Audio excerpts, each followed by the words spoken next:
The Nigerian economy has slipped into second recession in 5 years as the gross domestic product contracted for the second consecutive quarter. The National Bureau of Statistics announced on Saturday that the nation's GDP recorded a negative growth of 3.62% in the third quarter of 2020. The country had earlier recorded a 6.10% contraction in the second quarter, explaining that the nation's second recession since 2016 and the worst economic decline in almost 4 decades. The Nigerian economy has been battered by the coronavirus pandemic, which caused a significant decline in oil revenues as global economic activities stalled for months. Thanks for joining us today on the program TVN Business Daily. I'm your host, Chiwendu Osisiago, and today we shall be discussing a Nigerian second recession in 5 years, the matters arising. Before we proceed with that discussion, let's look at the business stories making headlines.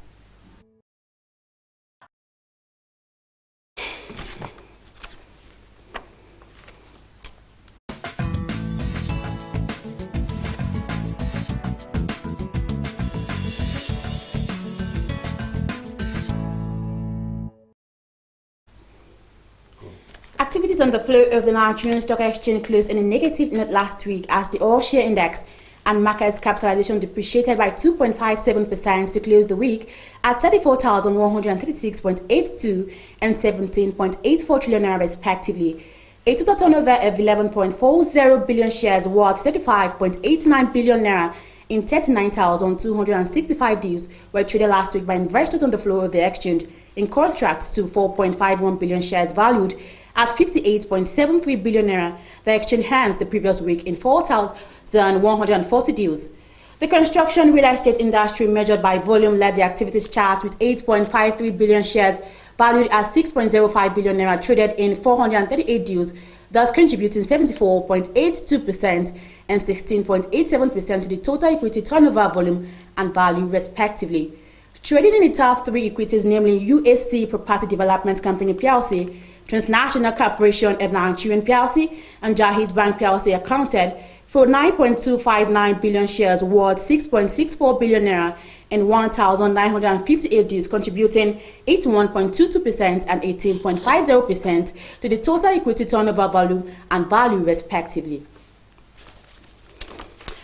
The Group Managing Director of the Nigerian National Petroleum Corporation, Malam Mekiari, said buyers were begged to purchase the Nigerian crude oil at $9 per barrel in April. The global oil benchmark Brent crude plugged to as low as $15.98 per barrel in April, its lowest since June 1999, amid the collapse in demand and the price between Saudi Arabia and Russia. The South country achieved a production level of 2.49 million barrels per day in April, adding that the target of 3 million ppd was achievable. The NNPC boss said 2020 has been a difficult year for the industry and the world economy, adding that the industry fundamentals have changed. The Association of Bureau of Exchange Operators of Nigeria has warned foreign exchange speculators pushing the naira to forcefully depreciation through their illegal activities. APCON gave the warning in a statement titled APCON warns speculators will lose money as CBN has enough reserves to fund markets, defend naira on Sunday. President of APCON Alhaji Aminu Gwabade said forex speculators were taking huge risks with their funds as the Central Bank of Nigeria had enough financial muscle to defend the naira and close the widening gap between officials and parallel market rates. According to Gwabade, with nearly $36 billion foreign reserve, the CBN has what it takes to punish the enemies of the economy, forcing the naira to depreciate through speculative activities. The federal government has secured $2 million each for the 36 states of the Federation to develop their land information system through a World Bank-funded program. The Ministry of Science and Technology of Wonaya Onu disclosed this in Abuja at the Geoinformation Society of Nigeria 2020 annual conference. Onu, who was represented by the Acting Director General, National Space Research and Development Agency, Frances Chize, said the fund would be used by the state to gather land information data. He said the application of information technology is the main driver of the recent World Bank Space Characteristics and Responsibility Program anchored by Federal Ministry of Finance, Budget and National Planning. The minister noted that the effort would help generate about 50,000 employment for youth in the various states. And that's the business news on television Nigerian. I am Chiwendu Osisiago. Let's take a quick break. We'll be back shortly. My name is Chiwendu Osisiago, presenter Television Nigerian Business Daily. In a globalizing world, ours is to keep you engaged, informed, and educated on contemporary happenings in the business world. We therefore command a special audience of business-minded viewers who are eager to know more about business. I mean, your business. Why don't you take advantage of our special affordable offer to let the world know about your concepts, your goods, and of course, your services? You can call us on 080-3071-6959 or 070-3234-9054. You can also visit us at Television Nigerian in Guzapi, Abuja, and follow us on all the social media handles on Facebook, YouTube, and of course, on Twitter at Television Nigerian. Your business is our concern.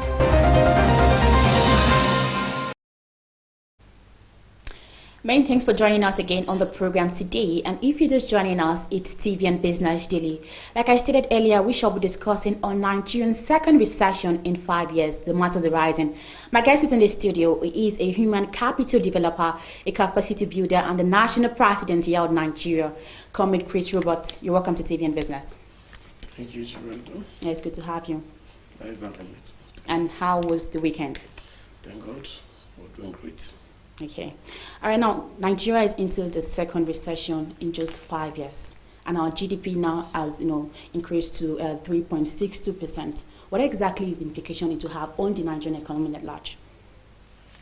Basically, the GDP, when it comes to recession, has depleted. It has gone down to the tune of 3.62 has been recorded.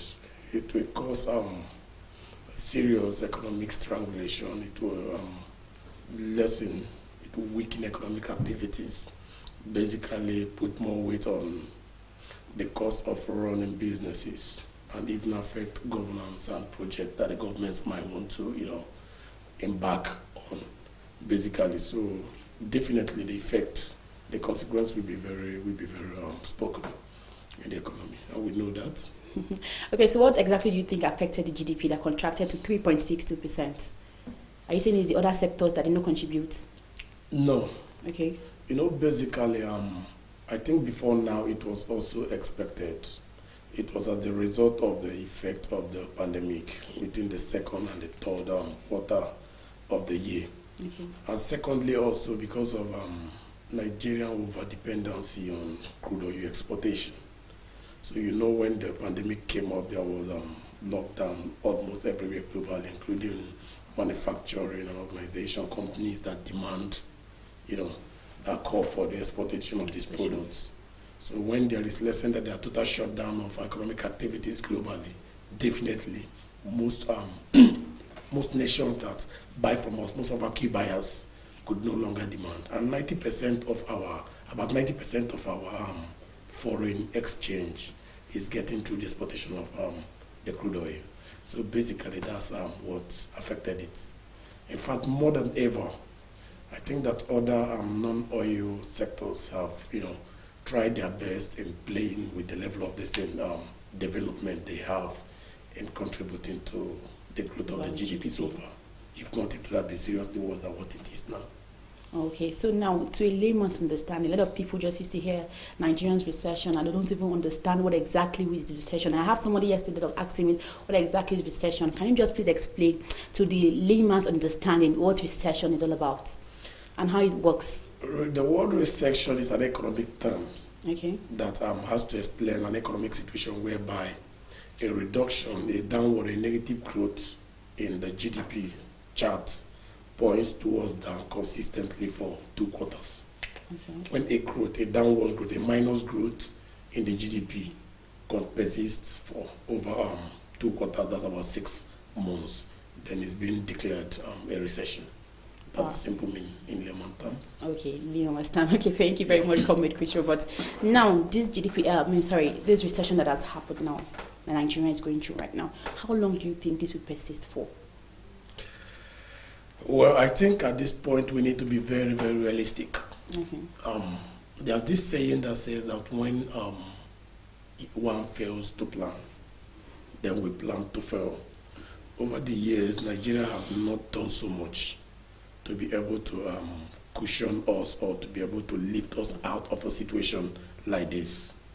We had an experience of that 2.something% GDP in 2016, but the way it is now is more critical. This is more severe, it's more serious now than what we had, because this one is high. And second, you look at activities that have preceded this particular recession. So for us coming out of it seriously, we need to learn something that we've refused to be doing over the years. Maybe subsequent questions should be able to throw more light on those ones. There are things that as a nation we've not done so well over the years that have gotten up to the point where we're seeing ourselves in under recession now. So if we must come out of this in no distance time, definitely we need to do it. And this time around, no longer singing lip services on economic diversification or human capital development and all that. We need to do something very pragmatic. Okay, you're emphasizing on us doing something. Just explain to us, what exactly should we do? Okay, I had a chat with a very top official with the presidency not too long ago. And we were discussing something. He made reference to something that happened in during the course of the last administration. Okay. When Dr. Ngozo Kanjiwala used to be the Minister for Finance, then and the head of National Economic Team then. She said that, he said that she suggested then that we should come up with what was called the Sovereign Trust Fund. It was supposed to be a form of a savings that the nation was going to be doing because of days like this. So while that deliberation was going on with the then presidency, somebody asked a question, say, this fund that you want us to save, this savings you want us to, raise up, what is it for? The Honorable Minister then said that this savings is for the rainy days, that we're saving for the rainy days. Funny enough, one of the governors then, among the team, they raised up his hand and he made a statement. He said, no, there is no need for saving for the rainy days because it's already raining in my state. Let's share the money. So those days were days that savings were supposed to put in place for days like this. Because what happened that had resulted into this, especially with the pandemic, was global. It was an act of, it's a natural disaster. It's something that nobody had control over. So most other nations had their reserve. They had, placed some facilities in place for days like this to be able to come out of it. Unfortunately, as a nation, we've not, made such preparations. So now that this has happened, there are things we must do. And one of them is one of the things that Nigeria doesn't like hearing, and that is cutting down the cost of governance. At the moment, as a nation, we are too poor now to be living as if nothing is happening. Because you see, everybody is talking, everybody is having the effect of everything everywhere. But you see the same cost, the same amount, the same, jumbo pay that senators of the 7th and the 8th Assembly under the last administration we're having is still the same one that both the 8th and the 9th in this current administration are having. Okay, the budget for the 2021 appropriation came up and it was proposed for about 13-point-something trillion naira, which will be mainly funded on loan. If you read the detail, take the breakdown of the details of that budget, you will realize that less than 20% of the total budget has been, scheduled for capital expenditure. For capital expenditure. So about 80% of the total budget that will be taken on loan is for your current expenditure, which is like consumptive expenditure. So not even investment. So as a nation, we need to start, interrogating our consumptive behavior. Things that you use to service salaries, allowances of workers and all that begins to take 80% of a budget in a nation where we are claiming that there's a need for economic diversification, there's a need for human capital development. Go and check how much was allocated to education. Even in the face of this global health challenge that pandemic came and almost naked us before the world, brought us naked out there before the world, to see that Nigeria didn't have anything in place for days like that. 2021 budget is also a repetition of the same form of budget we've always had. So you see it that we are not sincere people. As a nation, we are not sincere. We're not telling ourselves the truth. So if we are going to come out of this recession anytime soon, we must revisit, reprioritize the cost of governance. We must make sure that if there's any need to take up any loan from anywhere, it must be loan for things that have to do with capital expenditure. We talk about investment into the agricultural sector as a part of economic diversification or that. Talk about crop production and things like that. Yes, the private sector has key roles to play in economic growth and the growth of our GDP. But there are infrastructure, there are basic things that the private sector must work on. Let's take, for instance, you want to have 200 hectares farmland for tomatoes, for onions, for vegetables, or rice, or whatever it is. Places where you can get such size of land is likely to be in the hinterlands. It wouldn't be in the city. You can't get it in the city because of real estate activities and population. So you go to the hinterlands and you cultivate tomatoes and whatsoever it is. You might need an accessible road to be able to bring out your produce to the market, the place where consumers meet with it. You might also need power, because most of the challenges that people face, some of our people face in the agro industries, and when their produce are out, in most cases, many of them are damaged because of lack of electricity, lack of rural electrification, and lack of power to be able to put those products in forms that have better storage characteristics. So those ones are pure the job of government, putting a rail system to ensure that these things come out, they can be able to go quick. If Nigeria has airport facilities the way it's supposed to be, some people can actually connect to exportation of agricultural equipment, of agricultural produce from Nigeria to other countries. But in most cases, places with these big spaces might not even have the airport facilities. And if they have it also, it will not be at a cost that anybody can be able to afford. So that is that. There need to be a view towards the capital development of capital and infrastructure. Then the next thing is whenever things like this happen, central bank will have a key role to play, especially in the reduction of interest rates. To give loan, right? Of the interest rate, so that people will be attracted to take the loan to invest into, especially into manufacturing and trade related, the things that have a direct effect on GDP. Because now there will be inflation. With the recession, it has direct effect on inflation because the availability of goods is less than the demand for it. So definitely the price of goods and services go high. If you've noticed, you saw that last week or something like that, the fuel price was moved from 158 to 168 to 170. You see it? That has a direct effect on the day-to-day life of the average Nigerian, the common Nigerian. Prices in foodstuff too. Yes, general increase in on price of consumer products, consumer goods. Those are the effects of recession. So the central bank will have to review their policy, especially considering interest rates. And that is going to affect employment because most many companies will lay off, especially in the private sector. They will lay off.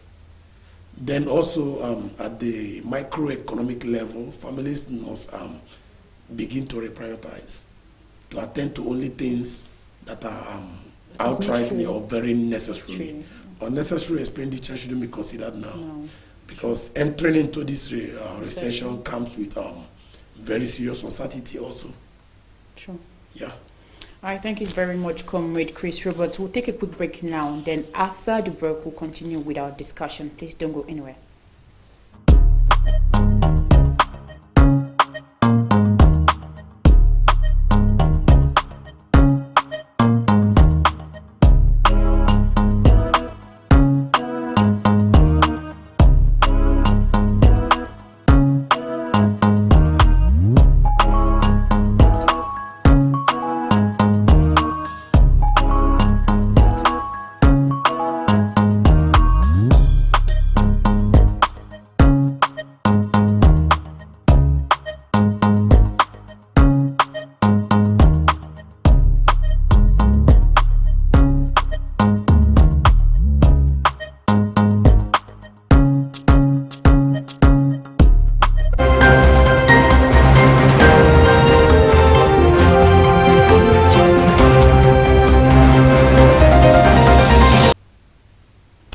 Thanks for joining us again on the program. And we've been discussing Nigerian second recession in 5 years. The math is rising.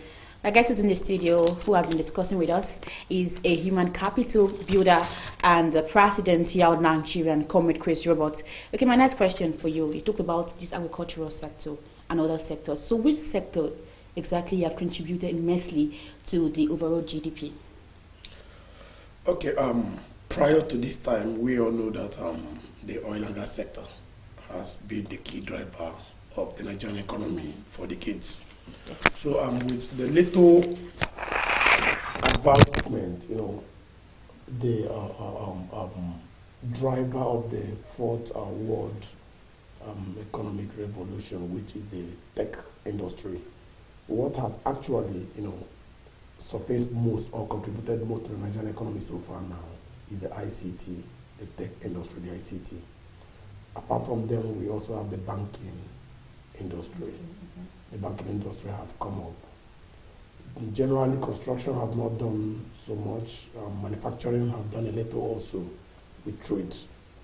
So these are the key things that have affected. And how to easily identify them is to look at the key sectors that were not affected by COVID. But there were sectors that actually made more profits. Like I talked about the banking, the ICT industry, people were home. The network providers, you see, the people that manage the tech equipment that people use for online businesses and all that.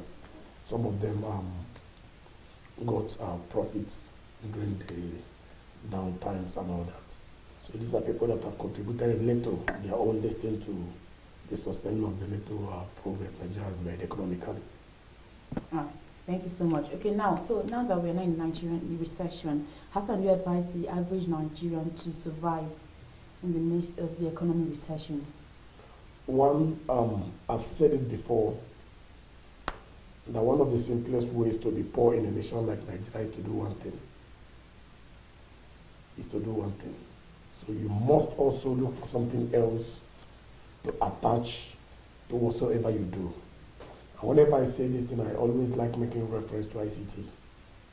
Develop one tech skill, one tech or digital skill, enterprise it, so that whatsoever you do, you could also add it to it. It might help you, especially the ones that you could, you could connect with the global economy, like cryptocurrency.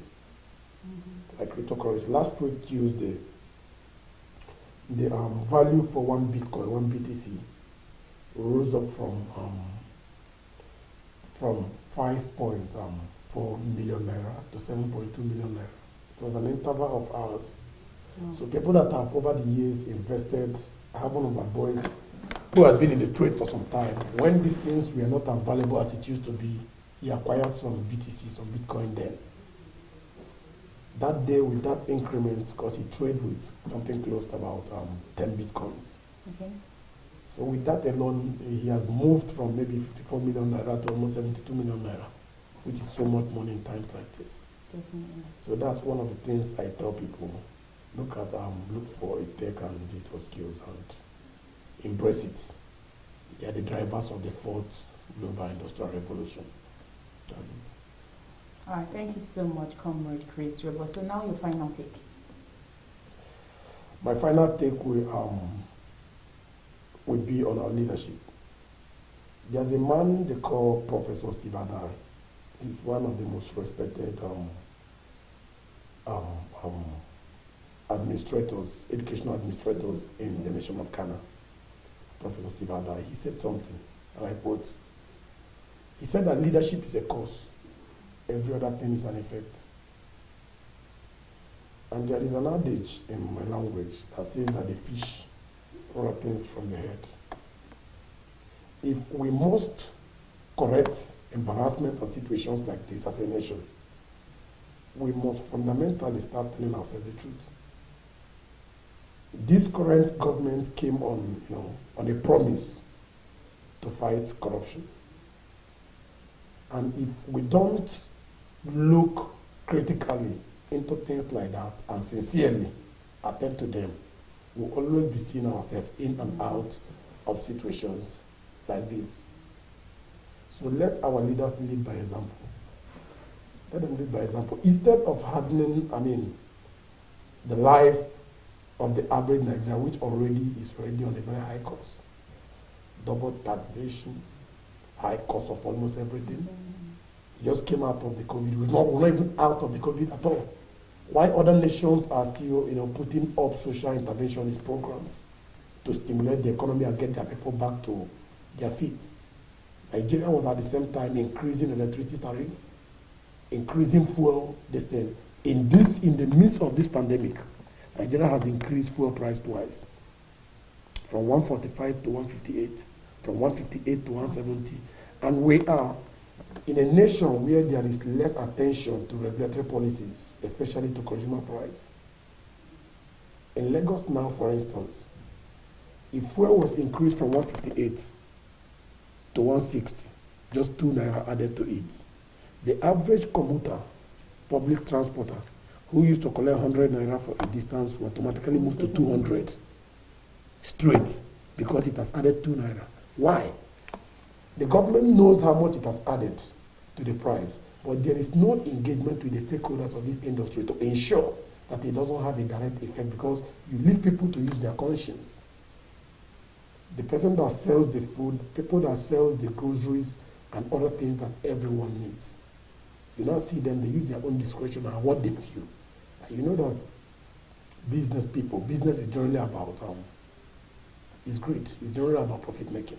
Yeah. So the more profit you can make, the better for you.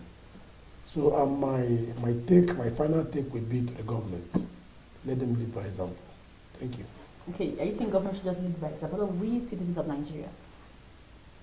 You as a citizen have little or nothing much to do. Okay. Because you move by the flow. There are things that are called basic things that determine how you live or live not. So if you're going to change things, it has to come from the leadership. That's why I said that leadership is a cause. Every other thing that happens is an effect of leadership. So that's that. All right, thank you so much, Comrade Chris Roberts. And you have said it to the government that they should lead by example. And we hope they do that, so that 2021 will be a different year for us, for we Nigerians to enjoy. Thank you very much, Comrade Chris Roberts, for coming on TV and Business. God bless you. It was good to have you today. Thank you. And that's what we have for you today on TV and Business Daily. I am Chiwendu Osisiago. And don't forget that you can follow us on all our social media platforms, in YouTube, on Facebook, and of course in Twitter at Television Nigerian. Do have a wonderful day. Bye for now.